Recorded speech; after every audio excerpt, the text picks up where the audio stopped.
Good morning, students. Welcome back.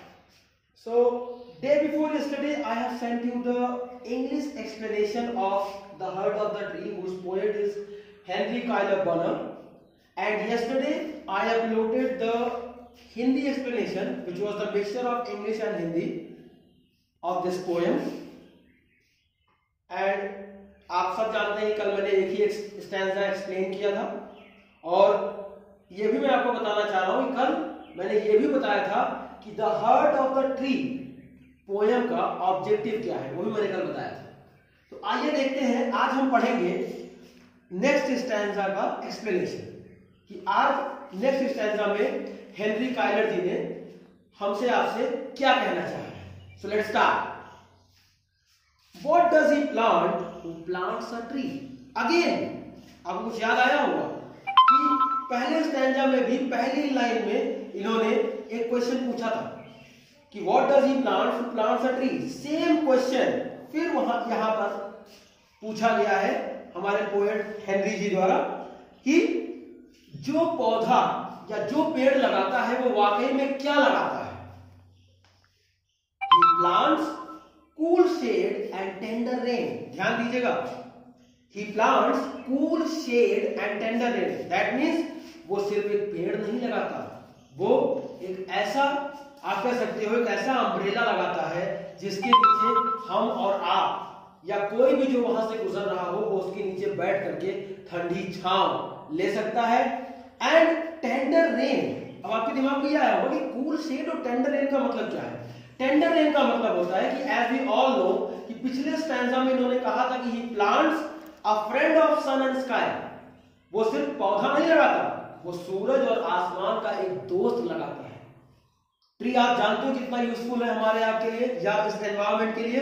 तो same चीज, अगर प्लांट्स है, अगर ट्रीज है, अगर फॉरेस्ट है, तभी रेनफॉल अगर होता है। और बारिश आप जानते हो एक हिसाब से नेचर द्वारा बरसाया गया प्यार है, जिससे हमारा ये जो एनवायरनमेंट है वो प्रफुल्लित होता है, जॉयफुल हो जाता है।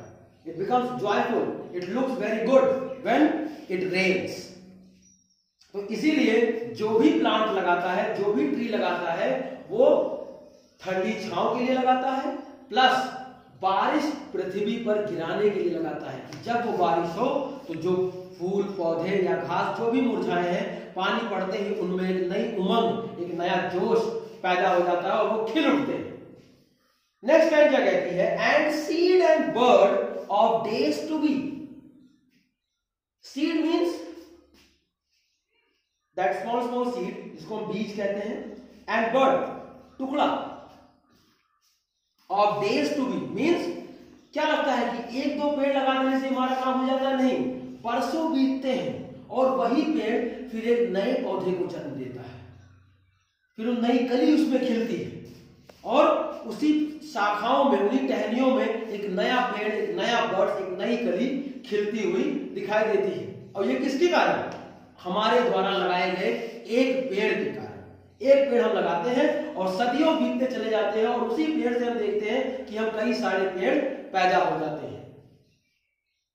And years that fade and flush again. Here Henry Cuyler wants to say that कि जैसे एक साल खत्म होता है और दूसरा साल स्टार्ट होता है, जैसे दिन खत्म होता है रात आती है, रात खत्म होता है दिन आती है, सेम उसी तरीके से हमारे द्वारा लगाए गए पेड़ साल बीत जाते हैं, नए साल आते हैं, फिर बीतते हैं, साल दर साल, ऐसे कई साल बीत जाते हैं और वो पेड़ जो कि छोटा सा होता है, धीरे धीरे वो बड़ा होता है और अपने आने वाली जनरेशन को अपने साथ वो कई सारे छोटे छोटे पौधों को भी बड़ा होते देखता है। और इससे हमें और हमारे इस नेचर को उसका यूजफुलनेस पता चलता है कि what is the use of planting all this trees. He plants the glory of the plain. Plain मतलब आप जानते हो कि बंजर सा जमीन जहां पर कुछ ना हो, लेकिन उस मिट्टी की जमीन, वो जो हमारी धरती माँ है, इसका सौंदर्य, ग्लोरी मतलब क्या होता है? सौंदर्य, शोभा बढ़ाना। तो शोभा जो बढ़ता है इस धरती पर, वो किसकी बदौलत? पेड़ की बदौलत। तो जब हम पेड़ लगाते हैं तो उससे इस धरती माँ की, this earth adds adds to its beauty. उस पृथ्वी पर सौंदर्य अपने आप जुड़ जाता है। ठीक है, इसे हम सब जानते हैं कि जहां पर बगीचा लगा होगा वो नजारा देखने में कितना अच्छा लगता है, और एक वीरान मैदान पड़ा हो तो उसकी तरफ कोई नहीं देखना चाहता, लेकिन हाँ जो हरा भरा चीज होगा सबकी निगाहें उसी पर जाती है। He plants the forest heritage.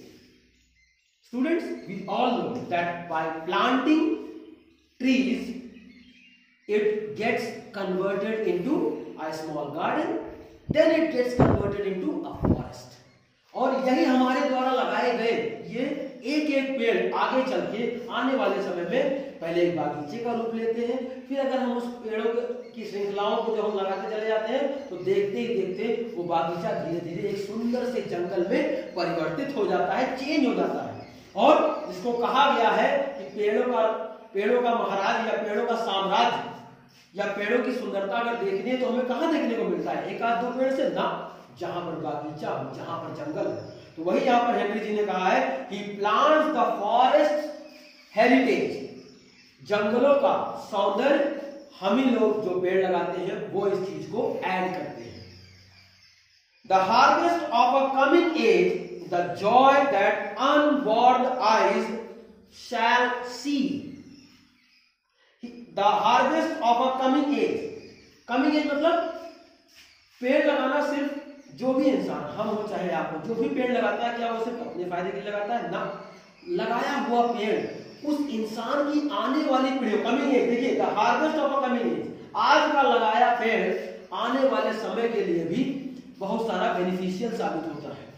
There are so many benefits of planting a trees now, whether we are not able to get it, but our generations will make use of it.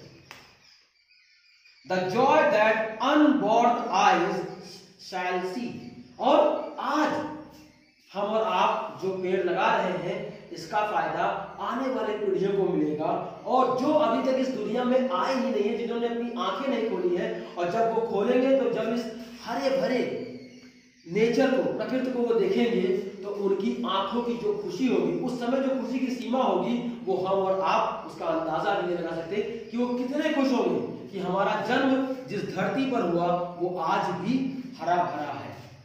तो आपने देखा कि second stanza में कैसे कितने benefits के बारे में हेनरी जी ने हम रीडर्स को बताया है कि जो भी पेड़ लगाता है वो क्या क्या लगाता है। फिर से एक बार हम देख लेंगे, ठंडी छांव, बारिश का पृथ्वी पर गिरना, उसी से बीज और कली का पैदा होना, और धीरे धीरे साल दर साल का आना जाना, लेकिन पेड़ अपनी जगह पर ग्रो करना। He plants the glory of the plains, धरती मां के सौंदर्य में खूबसूरती का ऐड करना। He plants the forest heritage, जंगलों की शान को बढ़ाना, जंगलों का साम्राज्य, जंगलों की हिस्ट्री को बढ़ाना। The harvest of a coming age, the joy that unborn eyes shall see. और हम और आप जो ये पेड़ लगाते हैं इसका फायदा हमें तो मिल ही रहा है, प्लस जो हमारी जनरेशन इस दुनिया में अभी आंख नहीं खोली, जो अभी आई नहीं है, और जब वो इस दुनिया में आएगी, जब वो उस माहौल को देखेगी कि हमारा जो प्रकृति है, जो हमारा नेचर है, it is surrounded by green trees and all the nature looks green, then the happiness, वो खुशी that they will feel, we can't say in words, वो खुशी जो वो महसूस करेंगे, जो वो देखेंगे, उसको हम शब्दों में बयान नहीं कर सकते। और आखिरी लाइन वही लाइन जो फर्स्ट स्टैंजा में इन्होंने कहा था, वही लाइन यहां भी इस स्टैंजा को कंक्लूड करते हुए कहते हैं, these things he plants who plants a tree. और यही सारी बेनिफिट्स जो भी पेड़ लगाता है वो इन सारी बेनिफिट्स को सोच करके लगाता है कि आने वाले हमारे जो जनरेशन है उनको ये फायदा मिलेगा। Okay, thank you class. तो आपका काम क्या है कि आपको कल का स्टैंजा और आज का स्टैंजा दोनों वीडियो को एक साथ देखना है और समझना है। कोई डाउट हो तो आप हमें पूछ सकते हैं और इसको याद रखना है। कल हम आपसे मिलेंगे अगले स्टैंजा के साथ। Thank you class.